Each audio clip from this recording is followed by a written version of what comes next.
লক্ষ্মীর ভাণ্ডার প্রকল্প নিয়ে কিন্তু সন্তুষ্ট নয় রাজ্যে যে আম জনতা। কেন? লক্ষ্মীর ভাণ্ডার প্রকল্প গুরুত্বপূর্ণ প্রকল্প এবং পশ্চিমবঙ্গ তথা দেশের সবথেকে গুরুত্বপূর্ণ প্রকল্প যদি বলা হয় এবং ফেমাস প্রকল্প যদি বলা হয় তাহলে কিন্তু এই লক্ষ্মীর ভাণ্ডার প্রকল্প। তার সত্ত্বেও এই লক্ষ্মীর ভাণ্ডার প্রকল্প নিয়ে কিন্তু সন্তুষ্ট নয় রাজ্যের বিভিন্ন আপনার যুবক যুবতীরা। কেন?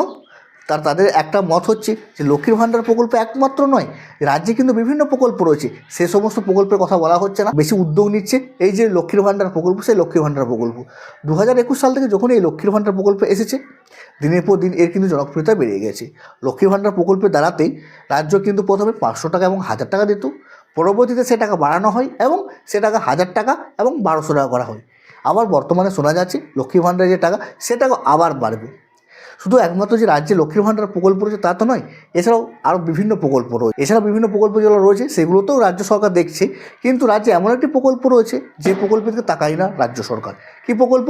যুবশ্রী প্রকল্প। যুবশ্রী প্রকল্প 2013 থেকে শুরু হয়েছে এবং 2013 থেকেই যুবশ্রী প্রকল্পে প্রায় 1 লাখ ছেলে মেয়েকে কিন্তু রাজ্য সরকার একটা টাকা, যে যারা যারা যুবশ্রী প্রকল্পে টাকা পাচ্ছে সবারই একটাই চিন্তা এবং একটাই কথা, এই যে যুবশ্রী প্রকল্প, সেই যুবশ্রী প্রকল্পের টাকা কি বাড়বে না? এছাড়াও আরও একটি দাবি রয়েছে যারা যুবশ্রী প্রকল্পের বেনিফিট পাচ্ছে, যে প্রতি 6 মাস পর পর কিন্তু একটা ফর্ম ফিল আপ করতে হয়, যে টাকাটা পাচ্ছে সে টাকাটা কোথায় খরচা করছে না করছে সেটা সরকারকে দেখাতে হয়। রাজ্যে বিভিন্ন প্রকল্প রয়েছে, বিশেষ করে লক্ষ্মীর ভাণ্ডারও রয়েছে, এছাড়াও আদার্স বিভিন্ন প্রকল্প রয়েছে। সে সমস্ত প্রকল্পে যে টাকাটা দেয় সে টাকাটা কোথায় খরচা করছে তার কোনো ইনফরমেশন কিন্তু তাদেরকে দিতে হয় না। একমাত্র যুবশ্রী প্রকল্প রয়েছে যেখানে প্রতি মাসে টাকা আসে, যেটা প্রতি মাসে তো টাকা দেয় না, 4 মাস 5 মাস পরপর টাকাটা দেয়।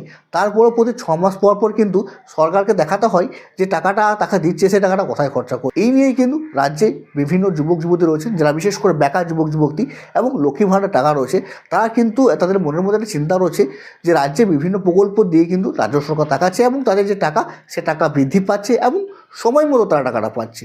শুধুমাত্র এই যে 1 লাখ ছেলে মেয়ে রয়েছে যেটা যুবশ্রী প্রকল্পে দাঁড়াতে প্রতি মাসে 1500 টাকা করে পেয়ে যায়, যেটা কোনো সময় 6 মাস, কোনো সময় 4 মাস, কোনো সময় 5 মাস পর টাকা দিচ্ছে, সেই টাকা কি বাড়বে না? বা তারপরে একটা যেটা NX-3 যে ফর্ম ফিল আপ, মানে প্রতি 6 মাস পর পর যে ফর্ম ফিল আপটা রয়েছে সেটা কি বন্ধ হবে না?